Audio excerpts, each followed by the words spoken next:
lẹ́yìn ìkìlọ̀ Tinubu àwọn ológun gbàjọba lórílẹ̀‐èdè Niger léyìí tí kò tí ì pé ọ̀sẹ̀ méjì tí olórí orílẹ̀‐èdè wa ààrẹ Bọ́lá Ahmed Tinubu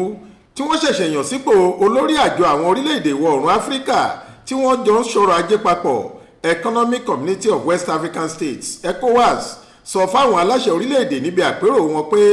àjọ náà kò tún fẹ́ gbọ́ páwọn ológun dojú ìjọba democracy bolẹ̀ níbikíbi nílẹ̀ adúláwọ̀ mọ́. Àwọn sọ́jà orílẹ̀-èdè alámúlégbè wa lápá òkè ọya Nàìjíríà ìyẹn orílẹ̀-èdè Niger ti gbàjọba orílẹ̀-èdè ọ̀hún wọ́n ti lé ààrẹ wọn Mohamed Bazoum kúrò lórí àlééfà.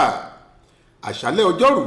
wẹ́sídẹ̀ẹ́ ọjọ́ 26 oṣù keje ọdún 2023 yìí làwọn lọ́gàálọ́gàá kan níléeṣẹ́ ológun orílẹ̀-èdè náà yọgàn bóró sórí tẹlifíṣàn àpapọ̀ orílẹ̀-èdè ọ̀hún tí wọ́n sì kéde pé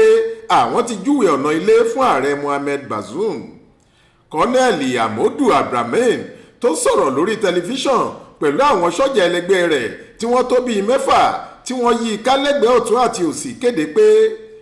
àwọn ọmọ ogun orílẹ̀-èdè náà tí wọ́n ń pèsè ààbò ti pinnu láti fòpin sí ìṣàkóso democracy ìlú wọn torí àrùn ojú ni ohun tó sì hàn kedere sáwọn aráàlú ní bí ètò ààbò orílẹ̀-èdè náà ṣe mẹ́hẹ̀ tó àti bí ìjọba tó wà nípò ṣe ń ṣe bálabàla tí ìjọba wọn kò ṣíyàn lórí rárá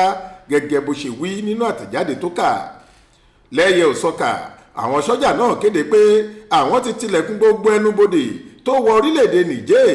òfin kónílégbélé sì ti bẹ̀rẹ̀ láti àṣálẹ́ náà. Bákan náà làwọn ti ti gbogbo ẹ̀ka ètò ìṣèjọba àtàwọn iléeṣẹ́ kan pa bí ọgán.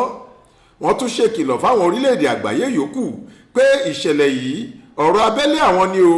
àwọn ò ní fààyè gba ìyọjúràn kankan látọ̀dọ̀ orílẹ̀-èdè míì